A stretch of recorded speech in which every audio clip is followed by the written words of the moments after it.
Hello and welcome to Shedcast, news and discussion from across the tabletop.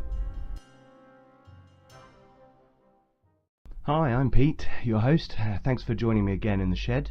Today we are going to be looking at something really exciting.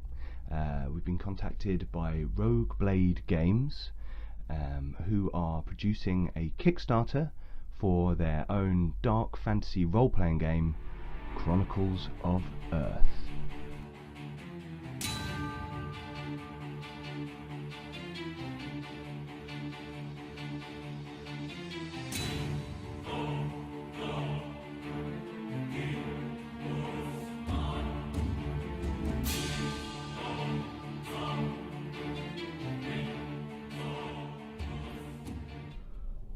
Okay, so that was a little look at their intro video. For the full version, what you can do is click on the Rogueblade Games or Chronicles of Aerthe images below. If you click on Rogueblade Games, that'll take you to their channel, and if you click on the Chronicles of Aerthe image, that will take you straight to that video. Check it out because it's really cool. There's lots of really great artwork in there. Really sets the mood. The music is powerful. It's really cool. Anyway, before you start disappearing off to other videos, what I wanted to do is give you a short review of the Quick Start PDF. So let's bring this up on screen. Now, here we go, Chronicles of Aerthe. This is a dark fantasy game, role-playing game, produced by Rogueblade Games. And what's been going on so far is through Drive-Thru RPG, you've been able to get a hold of the Quick Start version, which is a PDF, short PDF that gives you the base rules for the core mechanics and a short adventure, and some lovely artwork and really nice layout. So what I wanted to do is just go through what that involves, my first impressions of the game, and what we can look forward to from this Kickstarter, which by the time this video gets on YouTube, I think will be 24 hours away from kicking off. So we'll keep you posted with that as well on our Facebook page. So keep an eye out there, or go to Rogueblade Games, follow them, subscribe to them on YouTube, and that'll keep you posted. Before we start, if you want to subscribe to Rogueblade Games at any time to keep abreast of Shedcast and live games that we've been running at the St Albans Role Playing Club, then please just click this side on the Shedcast image, and that'll take you straight to where you can subscribe to our channel. Okay, great. So, Chronicles of Aerthe, what is it? Well, this is a dark fantasy game set in a world ravaged by an event called the Convergence, an event that forced parallel realities to collide together and to have all of these worlds kind of orbiting around Aerthe, which is the world, and the major continent Aerthe, now has kind of echoes of these different worlds that you can pass through and explore, bringing a whole different kind of worlds together. So this is the overall setting. And I think it's one that's been built to allow great variety and great flexibility for games masters. It creates a great realm of possibilities that you can be exploring, and things that you can throw into the game that you might not normally find in a standard fantasy setting.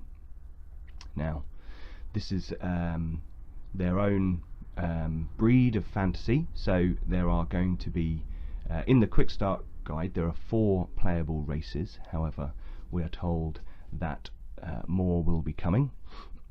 Let's have a look inside the PDF. So this is an example of the layout.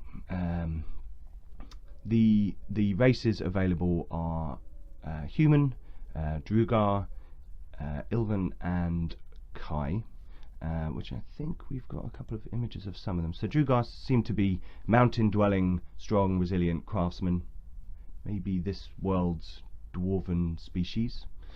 And the Ilven are sort of elfin people. Humans are humans. But the one that's interested me straight away is the Kai. As you can see, they are kind of cat people, maybe lion people, and they are described as a proud and tribalistic people. But they live in cities that people aren't sure whether they've built them or whether they've moved into them or found them, or maybe they're these echoes of other worlds. So already you can see they're adding their own flavour, they're doing their own thing. It's quite cool. So the setting is not fully fleshed out in the Quick Start Guide. I think part of it is that they want you to obviously explore more, go and see the Kickstarter, follow them on Facebook, see all the images that are coming and all the artwork, which is cool. I like the setting from the small description that there is. It seems one that could be, as I said, very flexible, give lots of room for GMs to come up with some really different and interesting adventures, which is cool. And yeah, I think I'd be interested in seeing what the other races are that are available, where they live, what their societies are like, before I would really settle on the setting. But from what I've seen, it looks good. Right, so a brief word about artwork. This maybe not brief. This book is really well laid out. We've got some really talented industry people working on this project, which we'll go through at the end. But you know, people who've worked on things like Earthdawn and Fading Suns to do the layout, and various other people. I'll give you a nice list, a few examples from the Kickstarter page, the pre-Kickstarter. So yes, the layout is excellent. The appearance of the book so far and the artwork I've seen is great. We've got a series of images here that we've been passed from the team. Oh, let me take that one off in the background. Just to give an example of the feel, I think we'll see that they're all fairly dark, but they're all quite characterful, and a lot of them allude to this kind of magical, mysterious, monstrous nature of the world, which will be very interesting to see. So the setting's good, the layout is good, the artwork is good, brilliant. And I think for something where it's a brand new setting, something that may sound complicated to begin with, that artwork is very important. It really helps to bring players in, to get them involved and absorbed into the setting. So as you can see, we've got some really cool artwork going on to really give people a feel of this world already before we've even seen a book or anything. So it's promising, let's put it that way. I think it's the tip of a very good iceberg. So I particularly like this sky city that's up on the screen. That's pretty cool. I like the great chains holding it to the ground and dragons flying above. It seems like it could be a wealth of adventure. And there we've looped back round. Okay, so some really good artwork. There's some really good images in there. Let's go back to that one. So down to the mechanics. So there are no magic rules, no character creation rules in the Quick Start Guide. What it gives is pre-genned characters. So there are 4 characters in there that you can play through the starter adventure. However, what the rules do go into is the core mechanic of the system. So it's a classless system, so it doesn't have, you don't pick whether you're a fighter or a warrior or a wizard or what you do is you build up skills, and everything's based off 6-sided dice, so it keeps it quite simple for the players, not mixing different types of dice. And instead of having particular attributes, your character will have certain focus on stealth or combat or magic, or they're kind of surrogates for attributes. But what I like about that is it gives a bit of flavour in the game already. So as you're building a character, you're starting to get a sense it's not just I'm quite strong. He's focused on something. He's honing himself towards a different edge, which is cool. So the core mechanic is that you roll 2d6 and you have a target number that you need to beat. Now the target number is the tricky bit. So you take your skill and you add on your focus, your attribute. You then subtract the difficulty. Now your resultant number you add to 6. and then you need to beat that on 2d6. So there's a little bit of maths involved, a little bit tricky to get the hang of it to begin with, and I was kind of rolling dice and sitting there thinking about it and trying to, there's a longer explanation in the rulebook with a chart and a table, and you get that on your character sheet, so you can kind of make that. But this 6 plus the sum rule seemed to work for me better, just rolling a few dice. Once you get it, it's pretty straightforward, then you get going.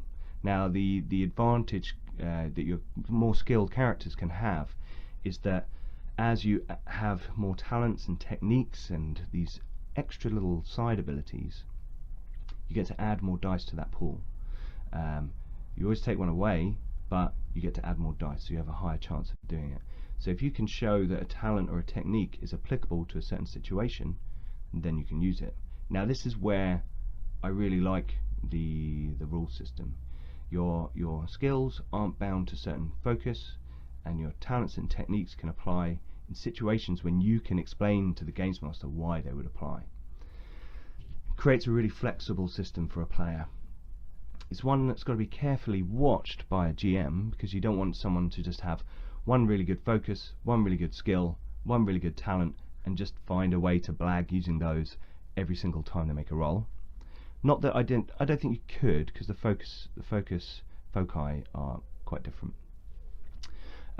But it does give you a lot of flexibility with your skills and with your talents and techniques. So it's very interesting. There's not a full exhaustive list of all of those talents and techniques.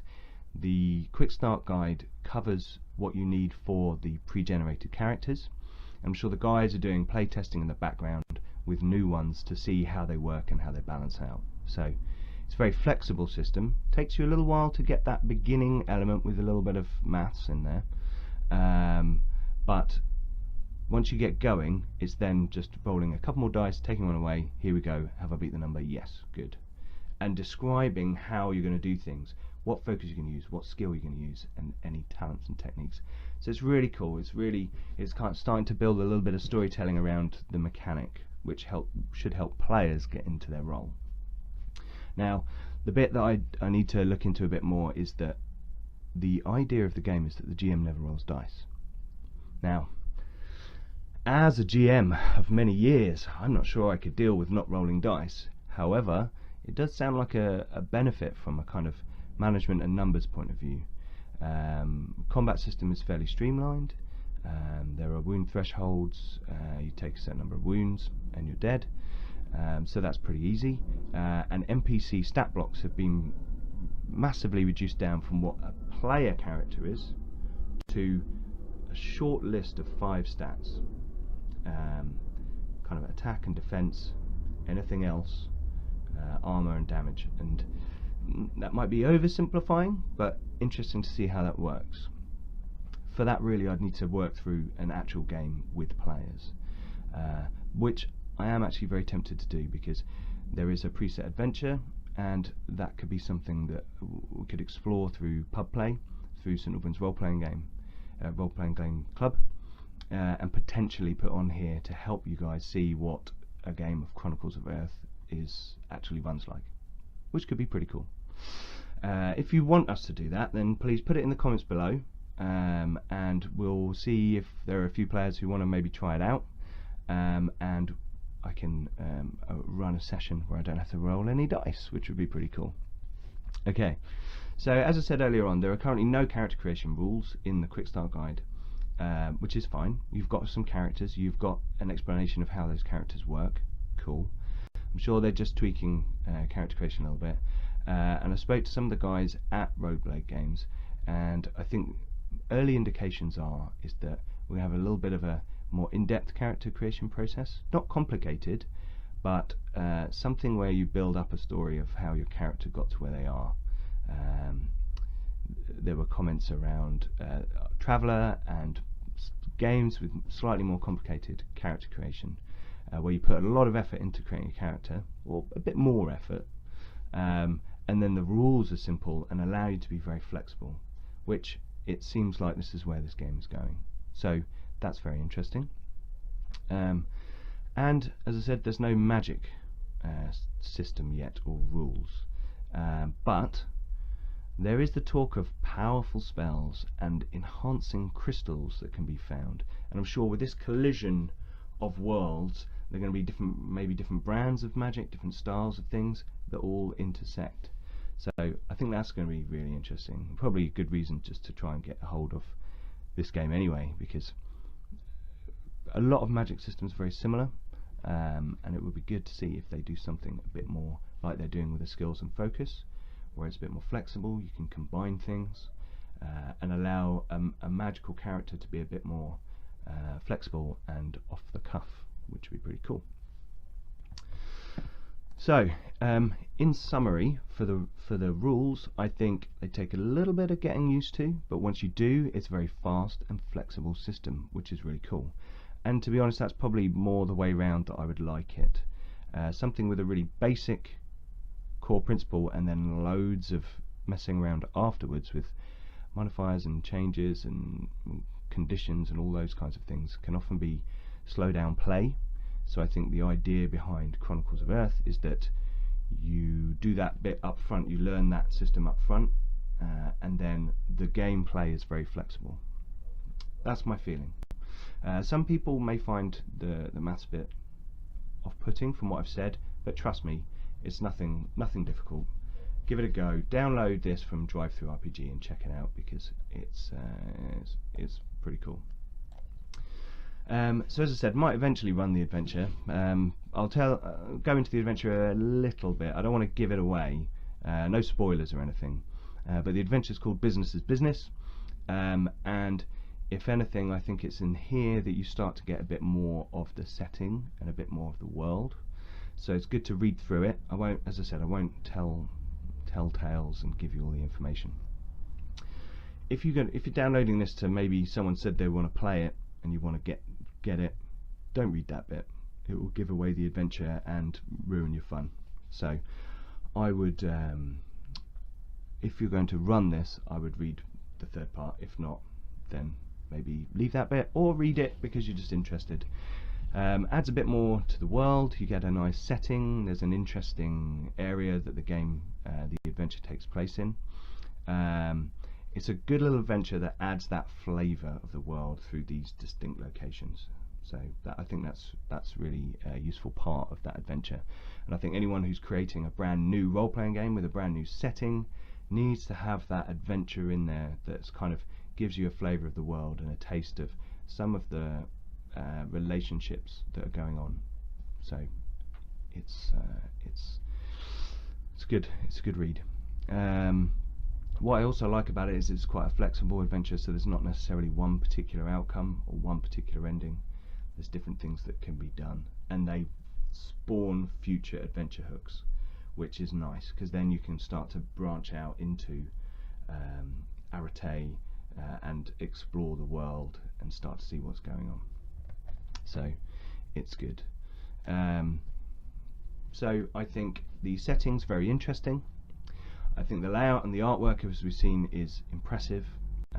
For a small document, we're already getting an idea of how this book is going to feel and look, so that's really cool.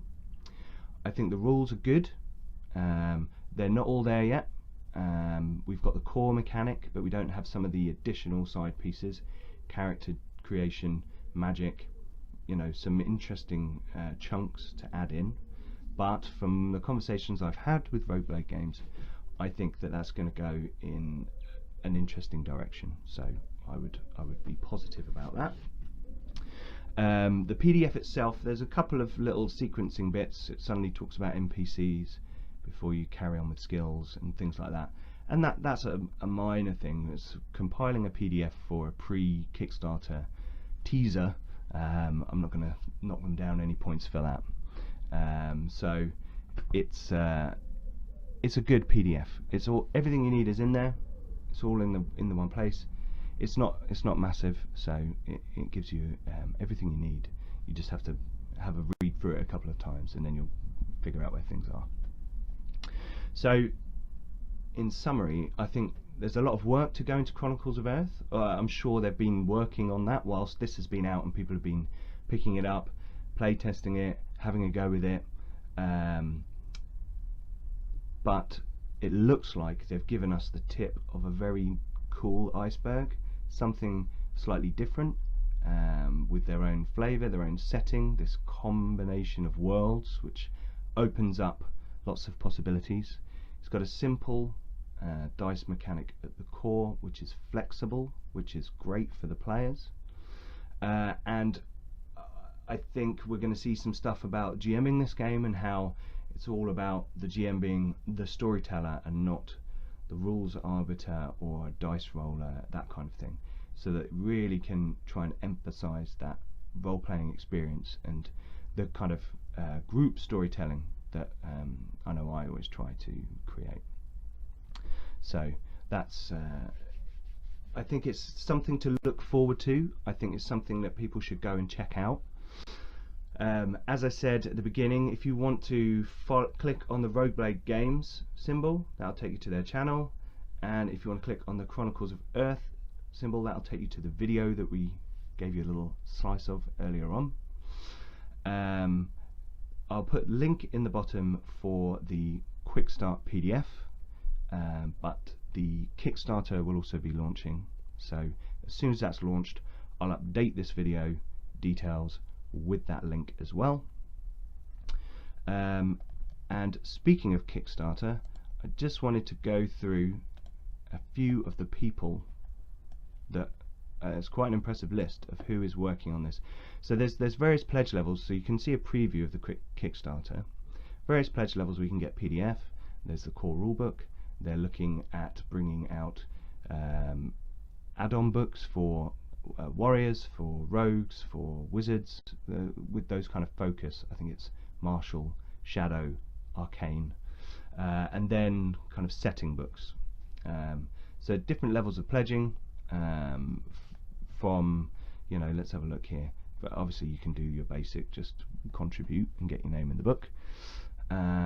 But if you put in £20, you'll get the core rulebook PDF, one of the player's guides PDFs, an adventure written by Aerthe, your name as a backer in the rulebook, and updates throughout the campaign and beyond. So there's, even for £20, there's a lot going on there. No physical elements, but all of the stuff that you could need to run the game, acknowledgement and all those kinds of things. If you then go to the £40 version, you get your softback copy. So that's the kind of idea of the scale, and you can pledge all the way up to, you know, a couple of £100. Where are we? Yeah, £250, where you get hardback book, PDF, all the players' guides, all unlocked stretch goals, setting books, adventures, a physical map of Aerthe, the continent at the core of the world, signed unique artwork, updates throughout the campaign, your name as a backer in the core rulebook. So there's loads of stuff there. They've got really good pledge levels. That's really cool. As for the people working on this, we've got Darren Pierce, who's worked on the worked with Joe Dever and Cubicle 7 on Lone Wolf stuff. Who else? We've got Eric Lofgren, who's worked with Paizo and Monty Cook Games. We've got Gillian Pierce, who's worked with Chaosium and Cubicle 7. Yeah, there's a whole list of people who have industry pedigree, which I think is really good. So these people are associated with this project in one way or another. Go to the Kickstarter down below, check it out. Go and see the kind of quality that these people can bring to this game, and the interesting setting that we've discussed, interesting mechanics that we've discussed, and I think you'll see that this looks like an exciting role-playing game coming out soon, and I'm probably going to back this. I'm not sure what level yet. I might just go for PDF stuff so I can run some games and try it out, but I think I'm going to run a trial of the Quick Start, because the adventure's quite cool. It's got some good stuff in there, and hopefully we can bring that to you as well. But hopefully that gives you a good overview of the Chronicles of Aerthe, and hopefully gives you many good reasons to go and check out the Kickstarter, check out their Facebook page, links below, check out their YouTube channel on the little icon here, and go and help Rogue Blade Games make this game into something that looks like it could be awesome. Cool. Okay, so that's my review of Chronicles of Aerthe Quick Start Guide. Before I sign off, let me just remind you that there are, here we go, many other episodes of Shedcast for you to view if you want to. We've covered many different areas. We've got Shedcast on the road, where we've gone to conventions, and we've got all kinds of other, from zombies to fighting fantasy games at Gen Con 2016. So click over here if you want to go and check out those videos. Talking of role-playing, as that's the theme of the day, we also have our pub play program that we do every week at the St Albans Role-Playing Club. We're currently just rounding up a Dungeons & Dragons 5th edition Planescape adventure. Our heroes have been journeying through the astral plane, scouring the carcass of a once dead god to find a man being protected by Githyanki knights riding red dragons. So pretty cool. So yeah, go check that out as well. And also, just to say, we have unboxing videos which aren't necessarily in the shed or at the pub. So we've got a collection of other things in there as well, and soon we'll be bringing a Project Z or Z unboxing video to you guys. So subscribe to the channel, and you can do that by going over here, over there. Subscribe to the channel so you don't miss out on anything, and we'll be bringing you lots more videos, lots of different subjects. So until next time, we'll see you in the shed.